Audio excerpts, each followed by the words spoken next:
nonprofit advocacy group for the St. Johns River. And our mission is to help protect the river.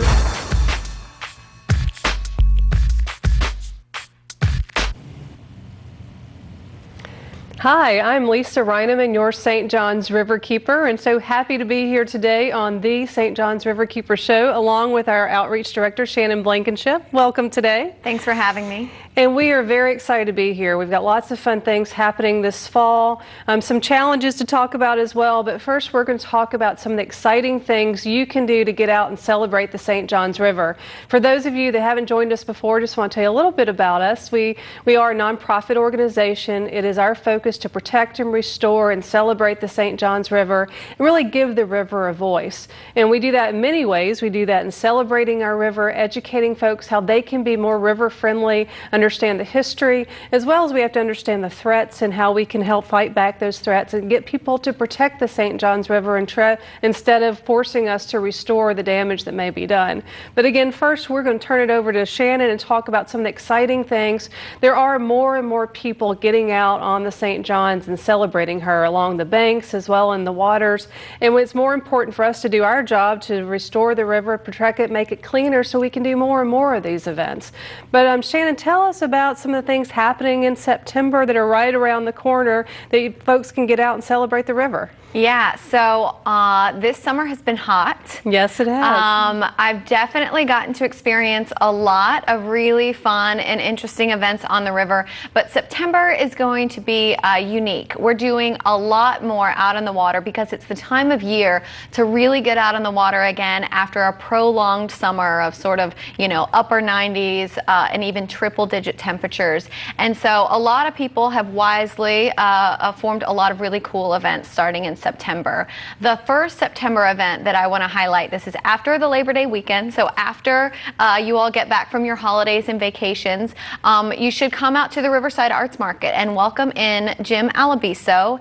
He will be performing his third Up the River swim. This one is called Up the River Downtown. It's specifically a 10K swim with a joining flotilla. He will be accompanied by several different swimmers and teams, and Jim Alabiso, the St. Johns River swimmer and also the founder of Jumping Fish, is really trying to highlight this idea of protecting our river for athletic associations like Jumping Fish. And those of you that don't know Jim Alabiso, he's an amazing, energetic, extreme river advocate. He's been swimming in the river for a number of years. He comes out to meetings. He gets in the water. He goes out and partners and cleanups. And so we celebrate Jim and ask you to come out and celebrate his swim. Yeah. So Jim Alabiso, for those of you who don't know his backstory, he's going to be doing a quick talk after his swim up on the Riverside Arts Market stage with Jimmy Orth, Executive Director of St. Johns Riverkeeper, and also with some members of the Special Olympics, which is partnering with the Up the River Downtown swim this year. So the three of them will be able to get up there and really put out a complete picture of, number one, the threats facing our St. Johns River right now. Number two, why we need to continue to protect and preserve the St. Johns River in order to allow for more recreation types like this. And then number three, talking about all of the people on our river, whether it's swimming, kayaking, paddleboarding, you name it, and all the different ways that people are getting involved on the water right now to just sort of bring all of us out to the water to view it. So that's Saturday, September 7th. What time should people come? September 7th at the Riverside Arts Market. He's going to be coming in at about noon, but the swim actually starts at 9:30 near Jacksonville University. So if you're able to get out on the water anywhere in that area, whether it's on the Main Street Bridge, whether it's at the Jacksonville Landing, whether it's along the North Bank or the South Bank Riverwalk, anywhere along the way, you should get out there and really cheer them on, because the swimmers are really taking this athletic identity in our river and showcasing it for all of us to see. That sounds great. Very exciting. Look forward to seeing you all out on September 7th for that event. And then dragon boat races, another great time on the water in the St. Johns. John's. I know I'm going to be in one, Shannon. You're going to be in a boat with us. We're going to get a St. John's Riverkeeper boat. Tell us about the dragon boat races. So this is the first annual Dragon Boat Festival here in Jacksonville. And this is going to be really exciting because it's taking this idea and concept of river recreation, but adding in a really cool team component and then again, a great cause. So the dragon boats are traditional, I want to say Asian types of boats. And the way that they're operated is that you have a drummer sort of keeping a beat on the back, and then you have lots of people paddling and rowing all together. It's about team building because one person can't move this boat. You need everyone, and you need everyone acting in unison to sort of propel the boats forward. The event is going to take place at the Jacksonville Landing. Opening ceremonies are at 8 a.m. and then from 8 a.m. all the way till closing ceremonies at 6 p.m. there will be dragon boats on the water. They're having races. There's 3 different heats. People will be competing, and people from all over the community are going to be in these boats. So it's not just professional athletes, although there will definitely be some more professional athletes. But also the charity for this event is In the Pink, which is a local community organization that helps women going through the process of cancer treatment. A lot of people on the boats are cancer survivors. A lot of people have been in health situations in the past. They're recovered, they're moving forward with it, and this team building recreation is just one of many outlets that this company or organization In the Pink is getting these women more engaged after surviving a traumatic event like cancer. Well, it's very exciting to be celebrating their survival, their success, raising money for a good cause, and having fun out on the St. John's River. I can't think of a better way to spend a great Saturday afternoon in September. Yeah. Actually, Saturday morning. It's bright and early at 8 o'clock. Yeah, well, it'll be all day. Good. And they've really brought out all the stops to make this a really cool, fun event on the river. So you can show up anytime between 8 and 6, or even from 6 to 10 p.m. There's going to be live music all day. There are going to be really cool traditional Asian elements, spectacles, martial arts activities, things like that people can embrace this sort of cultural event while also embracing the great cause, the mission of this organization, the mission of the women, trying to help other women going through this traumatic event to move forward.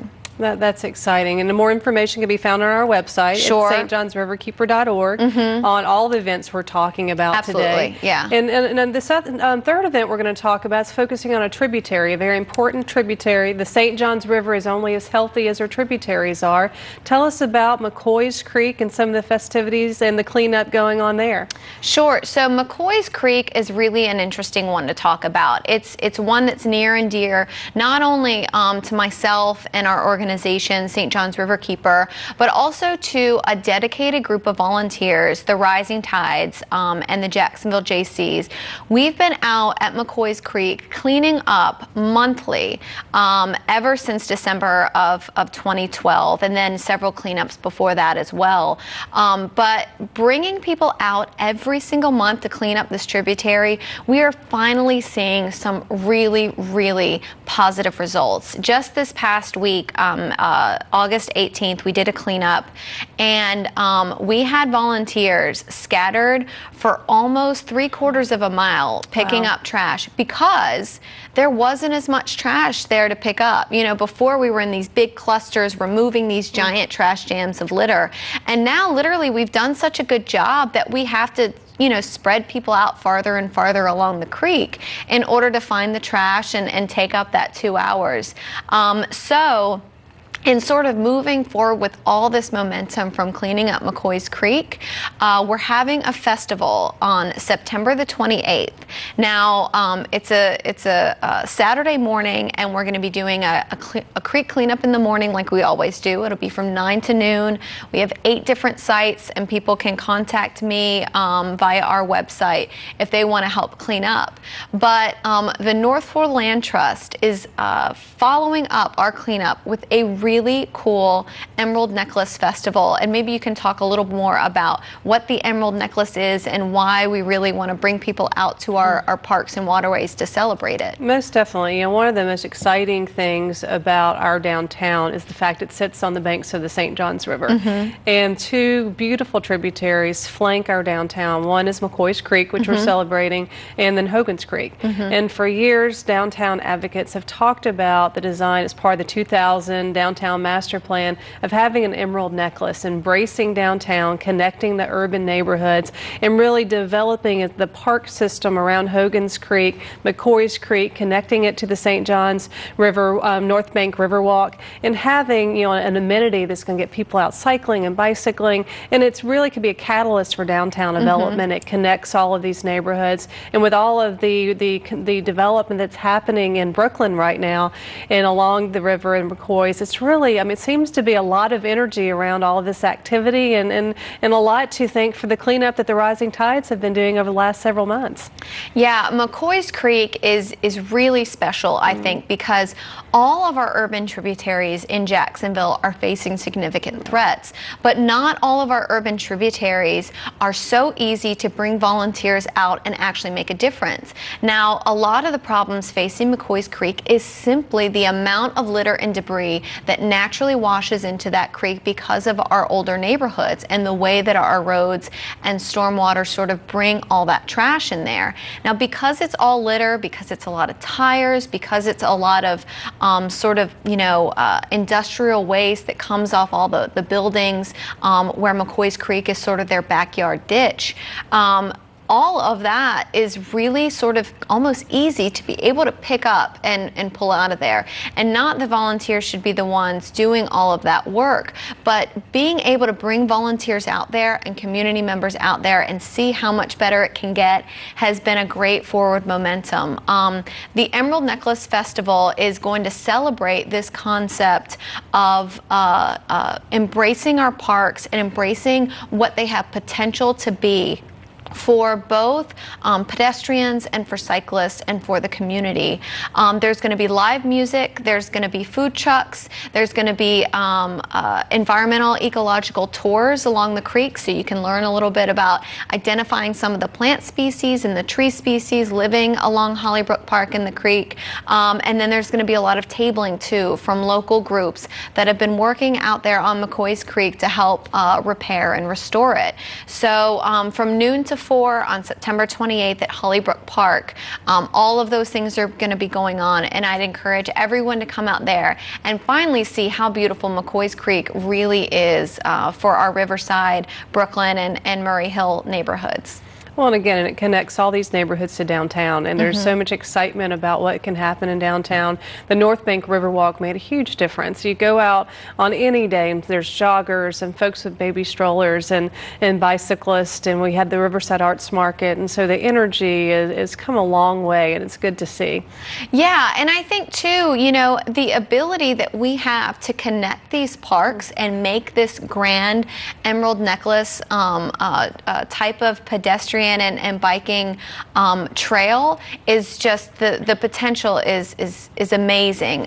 Thinking about being able to go along McCoy's Creek Boulevard, connecting it with North Bank Riverwalk, going up towards Hogan's Creek, and then circling our whole neighborhood, I think that we can get so many people in our community inspired and engaged on this. And so Mopping Up McCoy's is just one big event where we want to steamroll and get more and more people engaged. Well, and that's so exciting. You think about what the Shipyards has to offer, and you could continue to go and on. So many communities would be jealous of all the public acreage we have on the St. Johns River. I know there's a lot of talk. I have to throw a kudos out to John Nooney, who's always talking about doing a pier off the Shipyards property, have a public pier, public access, and it is all about getting more public access so people celebrate, embrace, and want to protect the river. And it's all about our volunteers. That's what's been so exciting about the the momentum with McCoy's Creek are getting our volunteers engaged at that level, getting their hands dirty, getting involved, and having that deep connection. Yeah, and I just want to put this out there about our volunteers too. It's not easy. August 18th was 97 degrees, and before I even put on those rubber gloves, we were all sweating before stepping into that creek and trying to pull some trash out. Our volunteers are so dedicated to having a clean and healthy McCoy's Creek that if they're willing to sweat their butts off on a Sunday morning in order to pull some trash out, just think about how many people would come out for something, casual like a bike ride or a stroll. So I think, the momentum is really there. Our volunteers have been amazing, and I'm really excited to see what happens with McCoy's Creek in the coming year. Well, it's very exciting. Again, people can find more information on our website, stjohnsriverkeeper.org, and sign up. And I hope to see lots of people out there. Yeah, me too. Well, it's exciting to see, and that's what makes our work so important, is when you see folks getting out, getting engaged, and really it is our volunteers that give us the credibility, the opportunity, and the voice that we need to give to the St. Johns River. I know lots of volunteers, they do more than just cleanup. They write letters, they send emails, they make phone calls, and so it's different stages of getting folks excited, getting them engaged, and then us doing our homework so they can easily engage and get involved on the issues.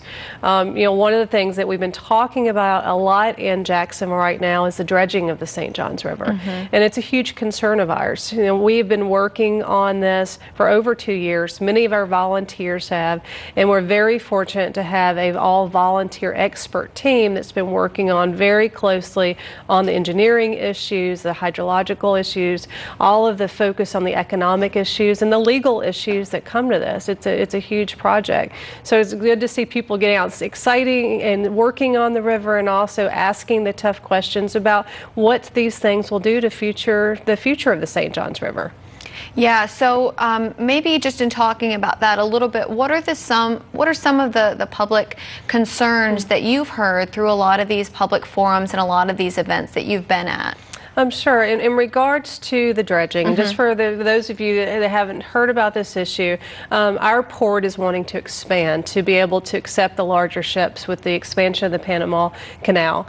And so they're wanting to dredge 13 miles of the river from the mouth of the river just west to Dames Point Bridge from 40 feet to 47 feet. Wow. And what happens when you dredge that huge amount of river, one, it costs a lot. It's almost $1 billion project. And two, it damages the St. Johns River. And the big discussion now is the extent of that damage.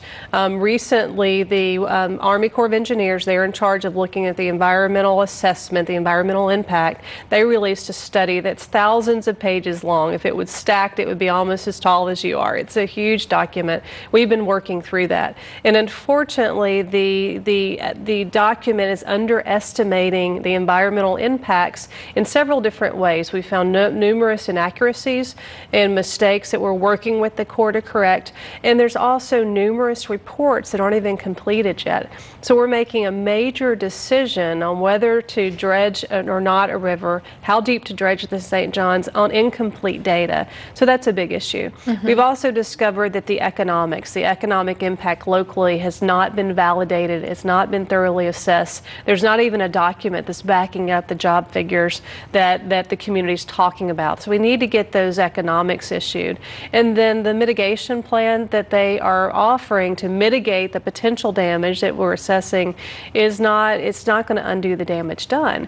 So we're going to bear a huge cost here locally with uncertain economic outcomes, damage to the St. Johns that is more significant than is being pinpointed, in no way to mitigate it. So it's a big problem that we're working on. And right now we just need answers. We're asking for answers. The community is asking for answers to these big questions before this community spends $1 billion on an uncertain project, and knowing that we're going to have to undo any damage that's done to the St. Johns in the future. And so working with a lot of folks, and this is an ongoing conversation, unfortunately it's fast track, so we're going to have to get these answers before the end of September. So while we're celebrating and having a lot of fun on the St. Johns, we're also working with several agencies to get answers about what this project will mean to this community, and most importantly, what it will cost. So again, folks can engage. It's another type of cleanup. It's cleaning up and getting the right answers, and they can do that by calling us, getting onto our website at stjohnsriverkeeper.org, and getting involved in this conversation. We're not the only ones sounding the alarm on this. You also, on our website, can find information from the Environmental Protection Agency and their questions, as well as the National Park Service. There's lots of parks that will be impacted by this dredging. There's concerns there. The St. Johns River Water Management District. So we're trying to get the answers on the table and get folks that are making this decision to ask the tough questions. Yeah, and that's a good point too about our blog. I know we are sort of continuously updating, linking information, linking new findings and reports, and continuously trying to keep the most on top of these advocacy issues that you're working on right now. So that way, none of this is outdated. It's continuously being supplied so that people can sort of, at a moment's click, know exactly what's happening on the proposed dredging process. What are the next steps with the dredging that you see coming out sort of soon? The next step is the end of the public comment period is September 30th. Okay. And so folks can, again, get on our blog. We make it very easy to link into these opportunities to comment. It's extremely important for the community to have a voice. It's one thing for me to be writing in. It's much better if we have 500, 600,000 people asking hard questions as well. And then we're looking to have hopefully a more public dialogue. There's a couple opportunities for other dialogue. We're hoping to get these answers. By October, we'll know if we're going to get significant information to make a decision. This report is scheduled to be complete by April 2014. That's a big date for us because we'll either have our answers or we will not, and then we'll have to decide what our next steps are.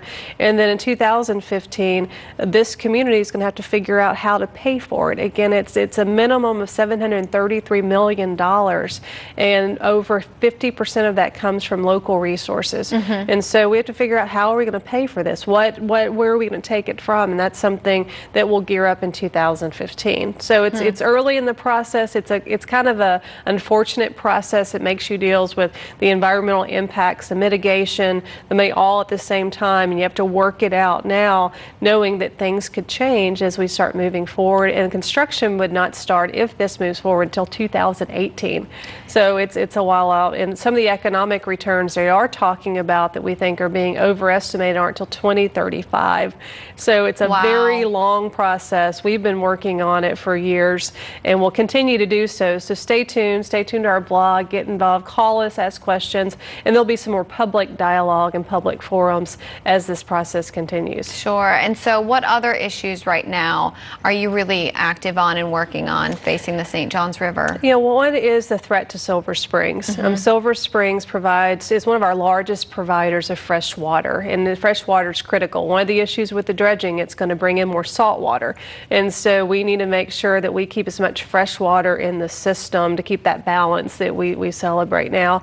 And unfortunately, Silver Springs, it is a severe point of decline. It's highly polluted. There's too many nutrients in Silver Springs. The water coming out of the spring vent is already polluted because we've overdeveloped the recharge areas. And now to make matters worse, and this is on the point of collapse, to make matters worse, there's a cattle rancher who wants to put a grass-fed beef operation in the spring shed, wanting to withdraw 5.3 million gallons of water and produce grass-fed beef, which means lots of water, lots of irrigation, lots of fertilizer, and of course with cows you have manure. And so it truly is a recipe for disaster. The consumptive use permit is the permit that they're waiting on that will give them the green light to take this water, develop this property. It's pending. We have a technical team in place, a legal team in place that we're partnering with other potentially co-petitioners on making sure we put as much pressure to get this right and to challenge the permit if necessary. So it's extremely important. I know a lot of us have relationships with Silver Springs. It was the first national landmark in Florida. It is something I first experienced the magic of Florida at Silver Springs when I was 8 years old. And unfortunately, it's dying on our watch, and it will just just add to the problems and some of the challenges in the St. John's if we don't get it right. Sure. So we're working hard to get it right. I read an interesting article this morning about Silver Springs.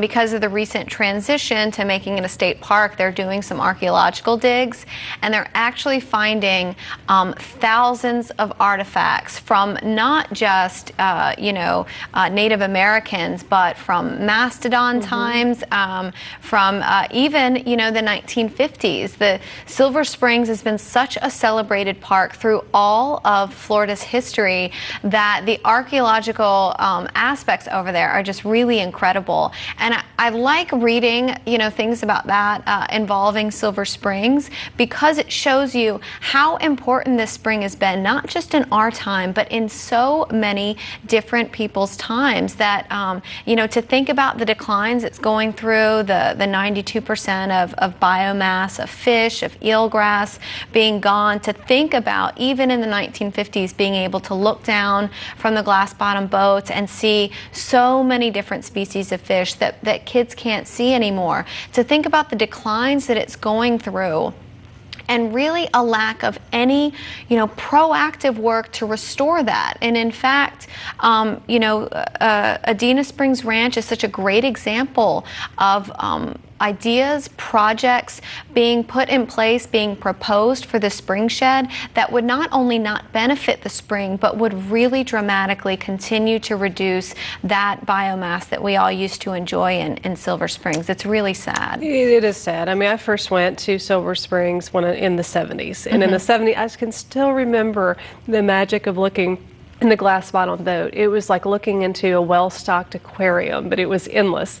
And I took my kids back this spring, and unfortunately, when they looked through the glass bottom boats, they had to literally hunt for fish. And it was so sad. I mean, for their eyes, they were thrilled. They were excited. But I knew what has been lost. And that's really sad. And this magic could die in our lifetime. And so that's something that's on the brink. If we don't do something now, we will lose this resource. And Silver Springs is just an example of, if Florida law cannot protect Silver Springs, what can it protect? And it's also, it's to the point right now that we have to make sure our laws are protecting this resource. On a happy note, you mentioned that Silver Springs Park is becoming a state park. In addition to some of the archaeological facts, they've found some sewer leaks that they're cleaning up, so that'll add an immediate problem. But it's a big problem. And the state started putting some money towards it for restoration, but they're still making it easier for pollution to go in, and that's the problem. That's what we're working on. Again, log on to our blog, get more information, get engaged. This will probably kind of ratchet up in September. We're waiting for the permit to actually to be either recommended for approval or denial, and we're hoping to put as much pressure on them to get a denial or just withdraw the permit. It's the wrong thing in the wrong place, and we have to protect Silver Springs, which again is it's a canary in the coal mine, and right now that canary's dead.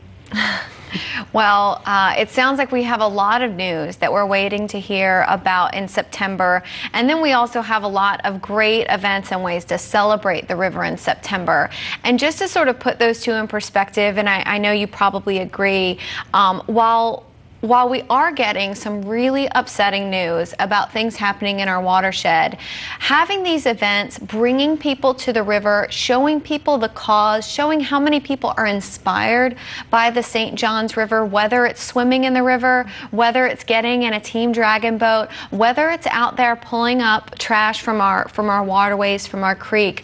These are all ways that people are engaging in our waterway in such a positive way. And I think having more and more people out there is just going to bring more and more attention and alarm to these issues that you are working so hard to protect. Well, and you're exactly right. It's about getting there and out there and celebrating the river, getting engaged, get to know people that are inspired by the river in different ways. Even maybe if you're not that excited yet, come out and join us and get involved, because it is it's the lifeblood of this community. It's 310 miles long, so there's lots of river to explore. They get out in September, enjoy one of these these events, get involved in the issues, and help us protect the St. Johns River. It's given this community so much. We need to give back, and we're fortunate to have lots of great volunteers, but as you know, we need more. We need our we need an army of advocates, an army of supporters, and we all need to get out and have a good time in September and help protect the St. Johns River. Well, I promise to be there out Me in too. September. I'll look forward to seeing you there, and thanks everyone for joining us on the show today.